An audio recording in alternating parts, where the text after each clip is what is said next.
नमस्कार दोस्तों, मैं हूं पीएम जग्गरवाल। टारगेट एजुकेशन क्लासेस में आपका बहुत बहुत स्वागत करता हूं।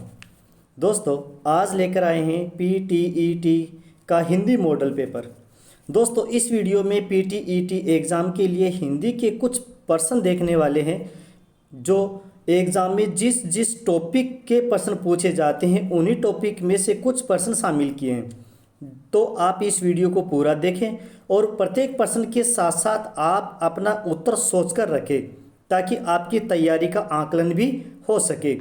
तो शुरू करते हैं पीटीईटी का मॉडल पेपर अर्थात पहला प्रश्न। तो पहला प्रश्न है हमारा, मूर्धन्य ध्वनियाँ कौन कौन सी है। मूर्धन्य यानी हमारा पहला टॉपिक है वर्ण विचार। तो वर्ण विचार में ही है मूर्धन्य ध्वनियाँ कौन कौन सी है। तो दोस्तों, हमारे पास चार ऑप्शन हो गए एग्जाम में। पहला ऑप्शन है, दूसरा ब, तीसरा से, चौथा द। तो हमारा इसमें से ऑप्शन सही है। मूर्धन्य ध्वनियाँ हैं ट, ठ, ड, ढ। तो हमारा इसमें से ऑप्शन सही होगा।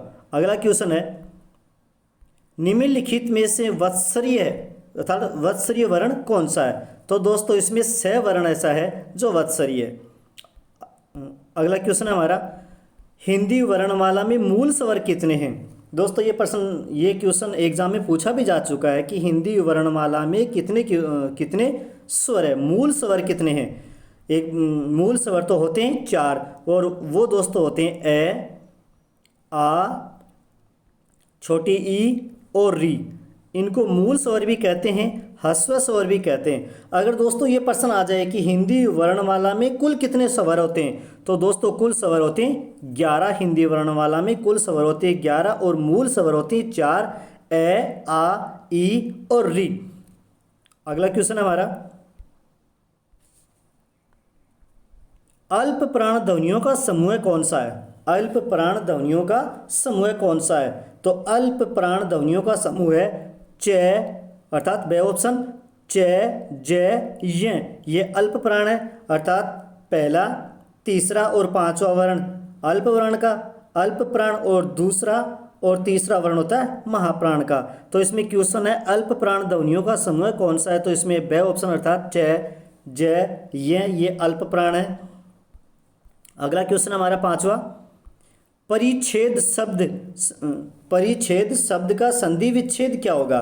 तो दोस्तों, हमने संधि वाले वीडियो में बहुत अच्छी प्रकार से देखा है, पढ़ा है कि संधि किस प्रकार से की जाती है। तो यहाँ पर परिच्छेद शब्द का संधि विच्छेद है। तो परिच्छेद का संधि विच्छेद में चार ऑप्शन में से ए ऑप्शन सही है, परि प्लस छेद, परिधन छेद। क्योंकि री के साथ में च और छ होता है तो वहाँ पर आधे च का आगमन हो जाता है। तो यहाँ पर हमारा परिधन छेद मिलकर बनेगा परिच्छेद। अगला क्वेश्चन है, उच्चारण का संधि विच्छेद होगा। उच्चारण का संधि विच्छेद होगा। तो हमारे पास पहले ऑप्शन में उच्च प्लस चारण, दूसरे ऑप्शन में उत्त प्लस चारण, तीसरे ऑप्शन में उच्च प्लस चारण और चौथे ऑप्शन में उच्च प्लस रण। तो दोस्तों, यहाँ पर बे ऑप्शन होगा उत्त प्लस चारण। उच्चारण का संधि विच्छेद होगा उत्त प्लस चारण। अगला क्वेश्चन है, गुण संधि का उदाहरण है। दोस्तों, ऐसे प्रश्न परीक्षा में बहुत पूछे जाते हैं कि गुण संधि का, आदि संधि का, इन संधियों के उदाहरण कौन से हैं। तो उनमें से एक तो होगा क्वेश्चन का आंसर और बाकी होंगे अन्य। तो यहाँ पर भी जैसे महर्षि, पावक, अभ्युदय, मतेक्य ये दिए हुए हैं। तो यहाँ पे इनमें हमें खोजना है, तलाशना है गुण संधि का उदाहरण। तो यहाँ पर दोस्तों गुण संधि का उदाहरण है महर्षि, महा प्लस ऋषि। अगला प्रश्न है हमारा, यथेष्ट का सही संधि विच्छेद है। यथेष्ट शब्द का सही संधि विच्छेद है।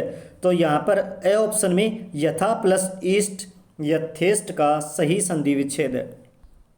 अगला क्वेश्चन है, परीक्षण शब्द बना है अर्थात परीक्षण शब्द किन वर्णों से मिलकर बना है। तो परीक्षण का संधि विच्छेद क्या है। तो यहाँ पर होगा ए ऑप्शन में प्रे प्लस ईक्षण, प्रे प्लस ईक्षण परीक्षण का संधि विच्छेद है। अगला क्वेश्चन है हमारा, निम्न में से किस शब्द का संधि विच्छेद गलत है। यहाँ पर चार ऑप्शन है दोस्तों, परीक्षा में ऐसे प्रश्न बहुत पूछे जाते हैं कि 4 ऑप्शन है, चारों में से एक गलत होगा, बाकी 3 सही होंगे, और उन्हें में हमें उस शब्द को हमें देखना होगा, पहचानना होगा और सही से तलाशना होगा। तो जैसे अधोगति, अधोगति अधः प्लस गति सही है। अगला है अतएव, अतएव का अतः प्लस एव, ये भी सही है। अगला है दुस्तर, ये गलत है दोस्तों, क्योंकि संधि हमारा क्वेश्चन है संधि विच्छेद गलत है, तो यहाँ पर दुस्तर का संधि विच्छेद गलत है, क्योंकि द्व प्लस स्तर नहीं होता है। और नमस्ते का नमः प्लस ते सही है दोस्तों, तो यहाँ पर इस प्रश्न के अनुसार हमारा सही ऑप्शन सही है। अगला क्वेश्चन है प्रत्याशा शब्द में प्रयुक्त उपसर्ग है, तो प्रत्याशा शब्द में उपसर्ग मूल शब्द के यानी शब्द के पहले लगता है, पहले जुड़कर उसके अर्थ में परिवर्तन कर देता है, उसे उपसर्ग कहते हैं। तो यहाँ पर प्रत्याशा में प्रत्यय हमें खोजना है, और मूल शब्द क्या होगा, तो यहाँ पर प्रत्याशा में प्रति प्लस आशा, तो यहाँ पे प्रति, यहाँ पर प्रति तो होगा उपसर्ग और मूल शब्द होगा आशा, तो यहाँ पर ए बैस से ये तो गलत है, यहाँ पर द ऑप्शन सही है, प्रति की क्या है उपसर्ग है और मूल शब्द है आशा। अगला हमारा क्वेश्चन है अव उपसर्ग का प्रयोग किस अर्थ में नहीं होता है, अव उपसर्ग का प्रयोग किस अर्थ में नहीं होता है, यानी अव का जो उपसर्ग है उसका अर्थ लिया जाता है वो इन ऑप्शनों में से कौन सा नहीं है। तो अव का अर्थ बुरा भी लिया जाता है, हीन भी लिया जाता है, नीच भी लिया जाता है, प्यास नहीं लिया जाता, पास नहीं लिया जाता। तो अव उपसर्ग का प्रयोग किस अर्थ में नहीं हुआ है, पास अर्थ में नहीं होता है, बुरा ही नीच में इनका प्रयोग होता है। अगला क्वेश्चन है अध्यादेश में प्रयुक्त उपसर्ग है, अध्यादेश में प्रयुक्त उपसर्ग है, तो अध्यादेश में मूल शब्द है उसके आगे उपसर्ग लगा, उसे हमें पहचानना है। तो अध्यादेश में अधि प्लस आदेश होगा, तो यहाँ पर ब ऑप्शन हमारा सही होगा, अधि प्लस आदेश, क्योंकि अधि उपसर्ग है और आदेश मूल शब्द है।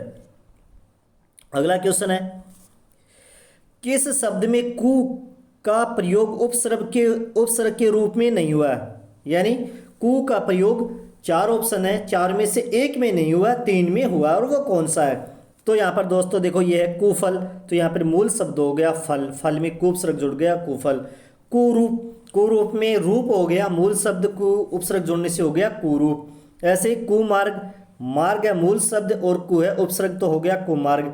ऐसे ही कुसुम, तो कुसुम में सुम कोई शब्द नहीं होता है, सुम तो कोई शब्द नहीं है और कु उपसर्ग जोड़ने से कुसुम बना है, तो ये तो खुद एक शब्द है कुसुम, कुसुम एक शब्द है, इसमें उपसर्ग नहीं लगा, तो इस प्रश्न के अनुसार हमारा द ऑप्शन सही होगा।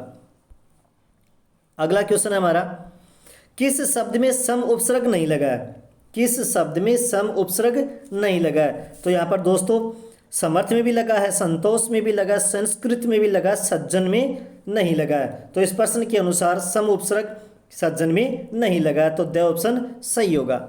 अगला क्वेश्चन है आई प्रत्यय से कौन सा शब्द नहीं बना है। तो दोस्तों हमने पहले वाले क्वेश्चन में उपसर्ग पढ़े थे जो मूल शब्द के आगे लगकर उसके अर्थ को परिवर्तन कर देते हैं, और प्रत्यय हैं मूल शब्द के पीछे या बाद में जोड़कर उसके अर्थ को परिवर्तन कर देते हैं। और इस वीडियो को हमने बहुत ही ध्यान से आराम से पढ़ा था, तो यहाँ पर हम प्रत्यय की किसी भी प्रश्न को गलत नहीं करना है, बड़े सोच समझ कर करना है। तो हमारा क्वेश्चन है आई प्रत्यय से कौन सा शब्द नहीं बना है। तो यहाँ पर लिखाई, लड़ाई, चलनी, चढ़ाई। तो यहाँ पर लिखाई में लिख धातु है, लड़ाई में लड़ धातु है, चढ़ाई में चढ़ धातु है, चलनी में कोई धातु नहीं है, अर्थात चलनी में आई उपसर्ग आई प्रत्यय नहीं लगा है। तो प्रश्न के अनुसार हमारा सही ऑप्शन सही होगा। अगला क्वेश्चन किस क्रम में भाववाचक कृत प्रत्यय है, किस क्रम में भाववाचक कृत प्रत्यय। तो यहाँ पर लिखाई में भाववाचक कृत प्रत्यय है, तो प्रश्न के अकॉर्डिंग प्रश्न के अनुसार हमारा ए ऑप्शन सही होगा। अगला क्वेश्चन है हरितिमा शब्द में प्रत्यय है, हरितिमा शब्द में प्रत्यय है। तो दोस्तों हमने पढ़ा था कि प्रत्यय शब्द के बाद में लगता है और उसके अर्थ को बदल देता है। तो हरितिमा में ईमा प्रत्यय लगा है और हरित मूल शब्द है, तो यहाँ पर ए ऑप्शन सही होगा। अगला क्वेश्चन हमारा किस शब्द में एक प्रत्यय का सही प्रयोग नहीं हुआ है। दोस्तों ऐसे प्रश्न बहुत आते हैं कि किस का प्रयोग नहीं हुआ, कि कहाँ पे नहीं है का प्रयोग हुआ। तो कंफ्यूज होने की आवश्यकता नहीं है, प्रश्न को आराम से पढ़कर हम उत्तर भी आराम से देख सकते हैं, छटनी कर सकते हैं। तो एक प्रत्यय का प्रयोग नहीं हुआ है, तो एक प्रत्यय का जैसे औपन्यासिक, इसमें भी इक का हुआ है, देहिक देह प्लस इक में हुआ है, लौकिक लौकिक में एक प्रत्यय का प्रयोग नहीं हुआ है। तो इस प्रश्न के अनुसार हमारा सही ऑप्शन सही होगा। अगला क्वेश्चन है हमारा, राघव शब्द में प्रत्यय है, राघव शब्द में प्रत्यय है। तो दोस्तों अव भी नहीं है, इसमें आ नहीं है, वह नहीं है, राघव में अ प्रत्यय है, राघव में अ प्रत्यय लगा हुआ है। अगला क्वेश्चन है हमारा, किस शब्द में द्विगु समास नहीं है, किस शब्द में द्विगु समास नहीं है। तो चौराहा है, चार राहों का समूह द्विगु समास है, त्रिभुज तीन भुजाओं का समूह है, सप्ताह है 7 दिनों का समूह है, इनमें तो द्विगु समास है। चतुरानन 4 मुख वाला अर्थात चतुरानन में बहुवीर्य समास है। तो इसमें स ऑप्शन प्रश्न के अनुसार, प्रश्न हमारा था द्विगु समास नहीं है, तो स ऑप्शन में चतुरानन में द्विगु समास नहीं है, इसमें बहुवीर्य समास है। अगला क्वेश्चन है, पुष्प धनवा का सही समास विग्रह है। तो इस पहला ऑप्शन है, जो पुष्पों की धेनु है, ये भी नहीं है, पुष्पों से धनवान, ये भी नहीं है। अगला है हमारा ऑप्शन, वह जिसका पुष्पों का धनुष है अर्थात कामदेव, तो ये ऑप्शन सही है। पुष्प धनवा का समास विग्रह वह जिसका पुष्पों का धनुष है अर्थात कामदेव, इसमें बहुव्रीहि समास है। अगला क्वेश्चन है हमारा, निम्न में से किस शब्द में उपसर्ग और प्रत्यय दोनों जुड़े हुए हैं। यह ऐसा क्वेश्चन है दोस्तों जिसमें उपसर्ग भी है और प्रत्यय भी जुड़े हुए हैं, प्रत्यय भी जुड़ा हुआ है और उपसर्ग भी जुड़ा हुआ है। तो इसमें अलौकिक शब्द है जिसमें प्रत्यय भी जुड़ा हुआ है और उपसर्ग भी जुड़ा हुआ है। अगला क्वेश्चन है हमारा, काली मिर्च शब्द में कौन सा समास है, काली मिर्च में कौन सा समास है। तो हमारा ऑप्शन में बहुवीर्य समास, द्वंद्व समास, तत्पुरुष समास, कर्मधारय समास। तो दोस्तों हमने दो समास में पढ़ा था कि समास विग्रह किस प्रकार से किया जाता है और समास को पहचान किस प्रकार से की जाती है। तो यहाँ पर काली है जो मिर्च या काली मिर्च, काली है जो मिर्च यानी प्रथम पद द्वितीय पद की विशेषता बता रहा है, तो यहाँ पर कर्मधारय समास होगा, ये कर्मधारय समास है। अगला क्वेश्चन हमारा, किस क्रमांक में समास का विग्रह सही नहीं है। 4 ऑप्शन है, इन चारों में से एक शब्द है जिसका समास विग्रह सही नहीं है, वो हमें पहचाना। जैसे व्याकुल, भैंसयाकुल, इसमें भी सही है। रसोई घर, रसोई के लिए घर, ये भी सही है। घन श्याम, घन और श्याम ये नहीं है दोस्तों। घन जैसा श्याम, घन जैसा श्याम, इसमें कर्मधारय समास है। तो हमारे प्रश्न के अनुसार स ऑप्शन सही है, क्योंकि प्रश्न में पूछा समास विग्रह सही नहीं है, तो घन श्याम का समास विग्रह होगा घन जैसा श्याम। दोस्तों पेपर करते समय ध्यान पूर्वक आराम से क्वेश्चन को, प्रश्न को पढ़कर अच्छी प्रकार से करना है, हमें घबराना नहीं है दोस्तों। अगला क्वेश्चन है हमारा, इनमें से सर्वनाम से बनी भाववाचक संज्ञा कौन सी है। तो दोस्तों हमने सर्वनाम में बहुत अच्छी प्रकार से पढ़ा है कि सर्वनाम से बनी भाववाचक संज्ञा कौन कौन सी होती है। तो दोस्तों इसमें इस प्रश्न के अनुसार ए ऑप्शन अपनापन भाववाचक संज्ञा सर्वनाम से बनी है, क्योंकि अपना से बनी है अपनापन। अगला क्वेश्चन है हमारा, राम नहीं जाता वाक्य का भाववाचक में परिवर्तित रूप है। राम नहीं जाता, इस वाक्य को में भाववाचक में बदलना, परिवर्तित करना है। तो इसमें पहले ऑप्शन में राम को नहीं जाना है, ये भी गलत है। राम जाता ही नहीं, ये भी गलत है। राम से जाया नहीं जाता, इस प्रश्न के अनुसार राम नहीं जाता का भाववाचक रूप होगा राम से जाया नहीं जाता, अर्थात सही ऑप्शन सही है। अगला क्वेश्चन है, सुजन से कौन सी भाववाचक संज्ञा बनती है। सुजन से कौन सी भाववाचक संज्ञा बनती है। तो पहले ऑप्शन में सौजन्यता, दूसरी में सज्जनता, तीसरी में सौजन्य, तीसरी में सज्जनता। तो इस सुजन शब्द का भाववाचक संज्ञा है सौजन्य, अर्थात सही ऑप्शन सही है। अगला क्वेश्चन है हमारा, इनमें से कौन सा जोड़ा विलोम शब्द का नहीं है। दोस्तों विलोम शब्द के पर्यायवाची के शब्द ऐसे प्रश्न ऐसे ही पूछेगा कि कौन सा जोड़ा सही नहीं है, कौन सा जोड़ा सही है, इनमें से पहचानो और सही करो।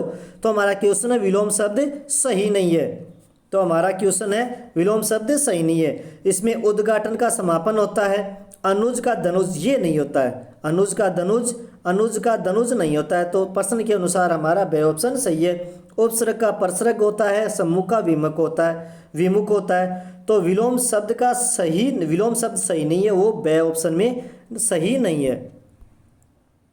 अगला क्वेश्चन है हमारा,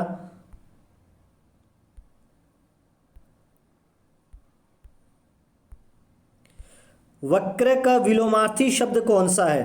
वक्र का विलोमार्थी शब्द कौन सा है।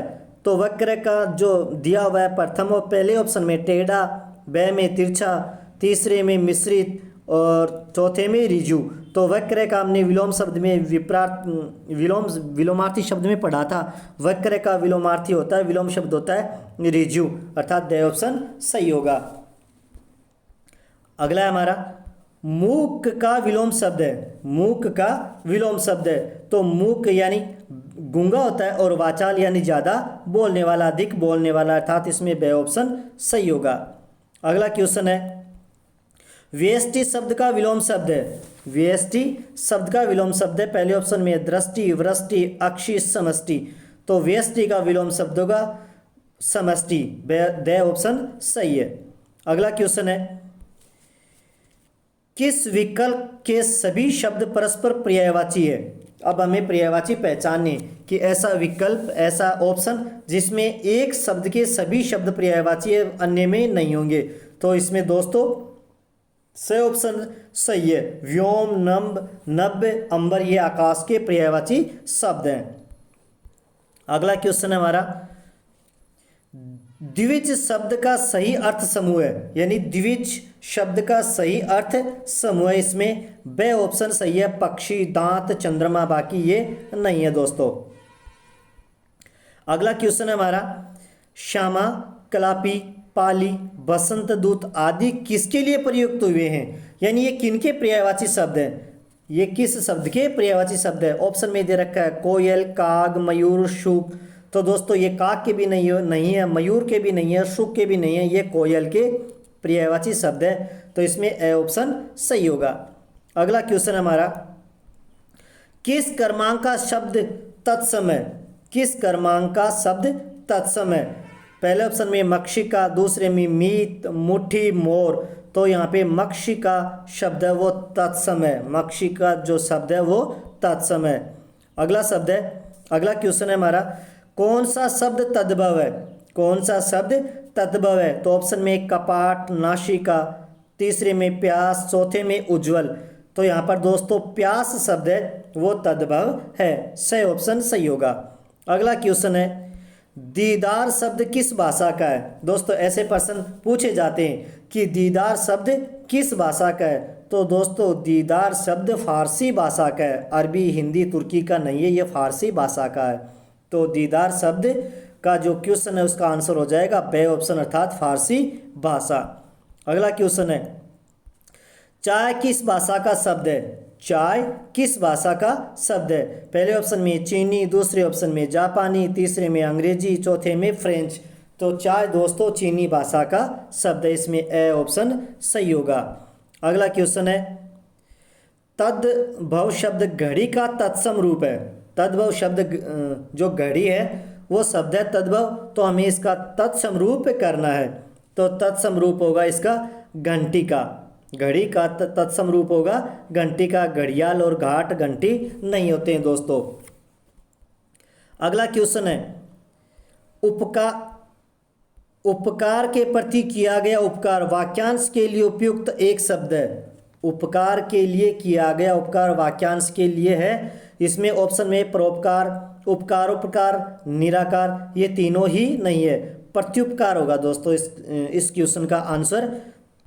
अगला क्वेश्चन है, जिसके पास कुछ न हो। जिसके पास कुछ भी न हो के लिए एक शब्द, हमें एकल शब्द पहचानना है। तो ऑप्शन में अकिंचन, निर्धन, नंगा, दरिद्र।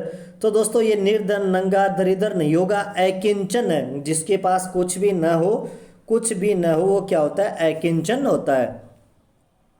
अगला क्वेश्चन है, जिसका पति परदेश से लौटा हो के लिए एक शब्द। ऑप्शन में प्रोपित पति का, आगत पति का, गत पति का, तप्त पति का। तो इस पर्सन, हमारा पर्सन है जिसका पति परदेश से लौटा हो, उसे क्या कहते हैं? उसे ब ऑप्शन में जो आगत पति का है, इस पर्सन का आंसर होगा आगत पति का। अगला क्वेश्चन है, प्रथा, प्रथा युगम शब्द का सही अर्थ है। तो दोस्तों ये थोड़ा सा कंफ्यूज करने वाला है, परंतु ध्यान से करने पर, जैसे हमने वीडियो में पढ़ा था पहले, इसे थोड़ा सा ध्यान से करने पर किसी एक का भी, दोनों में से एक का भी कन्फर्म उत्तर आता तो हम इसे आराम से कर सकते हैं। तो प्रथा, प्रथा और प्रथा, तो इन दोनों में से जैसे प्रथा, प्रथा का अर्थ होता है रीति, यानी लास्ट में जो ऑप्शन आता है वो रीति होना चाहिए। तो रीति यहाँ पर दे रखा है, यहाँ पर दे रखा है, तो यहाँ पर प्रथा का अर्थ रिवाज तो हो ही नहीं सकता, तो यहाँ पे होगा कुंती। तो ये जो क्वेश्चन है, प्रथा और प्रथा का युगम शब्द सही है, तो इसमें द ऑप्शन सही होगा, कुंती और रीति। अगला प्रश्न है हमारा, किस शब्द युगम का अर्थ भेद गलत है? कौन सा जोड़ा ऐसा है जिसका अर्थ भेद गलत है? जैसे पहले ऑप्शन में आमरण, आभरण, तो आमरण का अर्थ मृत्यु पर्यंत और आभरण का अर्थ आभूषण, ये भी सही है। कटक और कंटक, कटक का अर्थ सेना और कटक का अर्थ कांटा, ये भी सही है। प्रेय और प्रेय, इसमें पीने की वस्तु और प्रिय, ये भी सही है। अभिराम और अभिराम और अविराम, यहाँ पे अविराम होगा सर दोस्तों, यहाँ पे अविराम है, तो अभिराम और अविराम, तो इसमें द ऑप्शन सही है। अभिराम और अविराम का अर्थ है सुंदर और निरंतर। अगला क्वेश्चन है हमारा, अभय और उभय शब्द युगम का सही अर्थ है। अभय और उभय शब्द का युगम शब्द है दोस्तों सही ऑप्शन।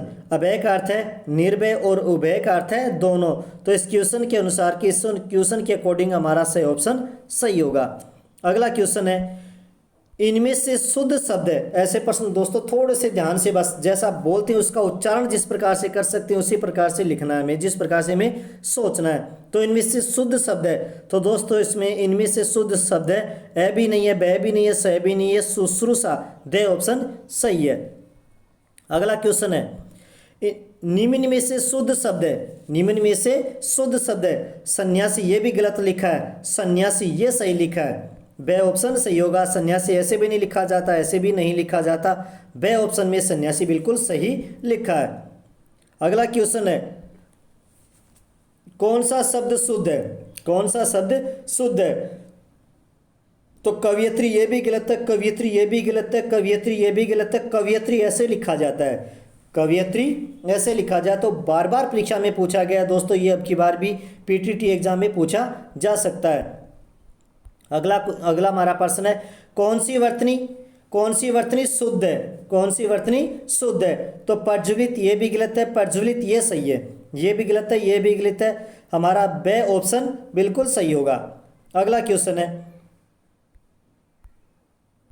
निम्नलिखित में से अशुद्ध वाक्य। निम्नलिखित में से अशुद्ध वाक्य, पहला वाक्य, यह कविता अनेकों भावों को प्रकट करती है, अनेक भावों को प्रकट करती है, तो इसमें यही ए ऑप्शन सही है, बाकी बै, से, द ये गलत है। निम्नलिखित में से शुद्ध वाक्य है, यह कविता अनेकों भावों को प्रकट करती है। अगला क्वेश्चन है, इनमें से शुद्ध वाक्य है, इनमें से शुद्ध वाक्य, भारत में अनेकों जातियां हैं, ये भी गलत है, भारत में अनेक जातियां, ये सही होगा, क्योंकि भारत में अनेक जातियां शुद्ध इसी प्रकार से लिखा जाता है। स ऑप्शन में भी गलत है, द ऑप्शन में भी गलत लिखा गया है, तो ब ऑप्शन इसका सही होगा। अगला क्वेश्चन है हमारा, लाघव चिन्ह का प्रयोग होता है। लाघव चिन्ह का प्रयोग कब किया जाता है दोस्तों? उद्धरण के लिए? नहीं, ये भी गलत है। बड़े अंश को संक्षिप्त रूप में लिखने के लिए? नहीं, ये भी गलत है। ये सही है दोस्तों। बड़े अंश को संचित रूप में लिखने के लिए ब ऑप्शन सही है। स ऑप्शन भी गलत है और द ऑप्शन भी गलत है। इस प्रश्न में ब ऑप्शन सही होगा। अगला क्वेश्चन है हमारा, सही विराम चिन्ह वाला वाक्य कौन सा है? सही विराम चिन्ह वाला वाक्य कौन सा है? तो पहले ऑप्शन में छी तुमने तो नाम ही डुबो दिया, ये भी गलत है। छी तुमने तो नाम ही डुबो दिया, यहाँ पर ये चिन्ह आ गया तो ये भी गलत है। अगला है से छी तुमने तो नाम ही डुबो दिया, ये सही होगा क्योंकि ये आश्चर्यचकित करने वाला शब्द यहाँ पर, जो चिन्ह यहाँ पर लगा हुआ है, तो इसमें से ऑप्शन हमारे इस प्रश्न के अनुसार से ऑप्शन सही होगा। अगला क्वेश्चन हमारा, हथेली का आंवला मुहावरे का सही अर्थ है। हथेली का आंवला मुहावरे का सही अर्थ है। तो पहले ऑप्शन में प्रत्यक्ष को प्रमाण की आवश्यकता, जादू का खेल, निसंदेह की बात, यथार्थ बात। तो हमारा क्वेश्चन है हथेली का आंवला, इसका आंसर होगा से ऑप्शन निसंदेह बात। अगला क्वेश्चन है, निम्नलिखित मुहावरों में से किस मुहावरे का अर्थ अदृश्य होना है? यानी चारों मुहावरे दिए हुए जिसका अर्थ हमें दिया हुआ है अदृश्य होना, वो हमें मुहावरा खोजना है। तो पहला है 3 13 होना, गुल्लर का फूल होना, जमीन पर पाँव न रखना, हाथ को हाथ न सूझना। हमारा क्वेश्चन है अदृश्य होना मुहावरा, अदृश्य होना अर्थ है किस मुहावरे का है? तो वो है गुल्लर का फूल होना, अर्थात ब ऑप्शन सही होगा। अगला प्रश्न है बाछे खिलना से अभिप्राय, यानी मुहावरा, इसका अर्थ हमें खोजना है। तो पहले ऑप्शन में है फसल से फलियां आ जाना, ये भी गलत है। ब ऑप्शन अत्यंत प्रसन्न होना, ये सही है। बाछे खिलना मुहावरे का अर्थ है अत्यंत प्रसन्न होना। अगला क्वेश्चन है, सबसे अलग स्थिति किस लोकोक्ति का अर्थ है? यानी सबसे अलग थलग रहना, सबसे अलग स्थिति लोकोक्ति का अर्थ है। हमारे पास 4 ऑप्शन है, इनमें पहले में ढाक के 3 पात, 3 लोक से मथुरा न्यारी, यही होगा दोस्तों, 3 लोक से मथुरा न्यारी, सबसे अलग स्थिति, अपना काम अलग ही करना। अगला है हमारा क्वेश्चन, काम बिगड़ जाने के बाद पश्चाताप करना व्यर्थ है, ये उत्तर दे रखा, हमें इसकी लोकोक्ति खोजनी है, लोकोक्ति तलाशनी है। तो पहले ऑप्शन में का वर्षा जब करसी सुखाने, ये भी गलत है। एक पापी सारी नाव को डुबो देता है, ये भी गलत है। नहीं विष बेल अमीय फल फुरई, ये भी गलत है। अब पछताए होत क्या जब चिड़िया चुग गई खेत, ये आंसर सही होगा क्योंकि हमारी लोकोक्ति का अर्थ है काम बिगड़ जाने के बाद पश्चाताप करना बेकार है, व्यर्थ है, अर्थात लोकोक्ति होगी अब पछताए क्या होत है जब चिड़िया चुग गई खेत। अगला और लास्ट क्वेश्चन है हमारा, मांग अधिक आपूर्ति कम आशय के लिए उपयुक्त लोकोक्ति है, यानी मांग अधिक है आपूर्ति कम है, इसके लिए हमें लोकोक्ति तलाशनी है, खोजनी है, आंसर देखना है। तो पहले आंसर में ऊंची दुकान फीके पकवान, ये भी नहीं है। एक पंथ 2 काज, ये भी नहीं है। और ऊंट के मुंह में जीरा, यहाँ पे ऊंट के मुंह में जीरा, ये भी नहीं है। एक अनार 100 बीमार, ये सही है दोस्तों। मांग अधिक आपूर्ति कम अर्थ के अनुसार लोकोक्ति होगी एक अनार 100 बीमार। तो दोस्तों ये वीडियो आपको कैसा लगा कमेंट में लिखें, इस वीडियो को लाइक और ज़्यादा से ज़्यादा शेयर करें। धन्यवाद दोस्तों।